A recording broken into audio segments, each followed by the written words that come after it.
John Lewis's last words appeared in the New York Times today in an essay that he wrote shortly before his death, intending it to be published on the day of his funeral. Here is that essay, read for us today by John Lewis's friend and admirer, Morgan Freeman. While my time here has now come to an end, I want you to know that in the last days and hours of my life, you inspired me. You filled me with hope about the next chapter of the great American story when you used your power to make a difference in our society.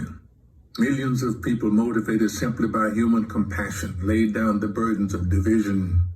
Around the country and the world, you set aside race, class, age, language, and nationality to demand respect for human dignity. That is why I had to visit Black Lives Matter Plaza in Washington. Though I was admitted to the hospital the following day, I just had to see and feel it for myself that after many years of silent witness, the truth is still marching on. Emmett Till was my George Floyd. He was my Rayshard Brooks, Sandra Bland, and Breonna Taylor. He was 14 when he was killed, and I was only 15 years old at the time. I will never ever forget the moment when it became so clear that he could easily have been me.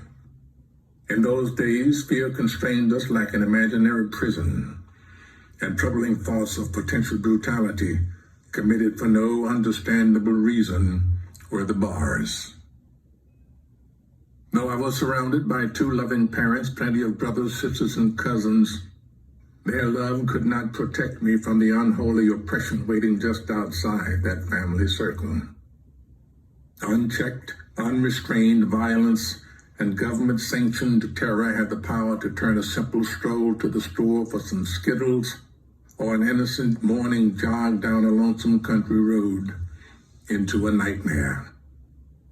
If we are to survive as one unified nation, we must discover what so readily takes root in our hearts that could rob Mother Emanuel Church in South Carolina of her brightest and best, shoot unwitting concert goers in Las Vegas, and choke to death the hopes and dreams of a gifted violinist like Elijah McClain. Like so many young people today, I was searching for a way out, or some might say a way in.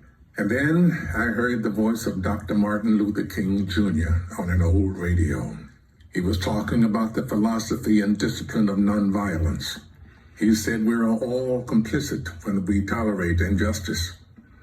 He said it is not enough to say it will get better by and by. He said each of us has a moral obligation to stand up, and speak out. When you see something that is not right, you must say something. You must do something. Democracy is not a state. It is an act, and each generation must do its part to help build what we call the beloved community, a nation and world society at peace with itself. Ordinary people with extraordinary vision can redeem the soul of America by getting in what I call good trouble, necessary trouble. Voting and participating in the democratic process are key. The vote is the most powerful nonviolent change agent you have in a democratic society. You must use it because it is not guaranteed. You can lose it. You must also study and learn the lessons of history because humanity has been involved in this soul-wrenching existential struggle for a very long time.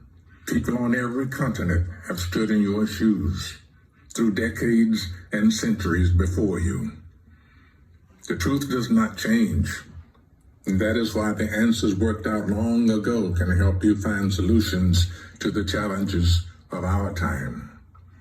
Continue to build union between movements stretching across the globe because we must put away our willingness to profit from the exploitation of others. Though I may not be here with you, I urge you to answer the highest calling of your heart and stand up for what you truly believe.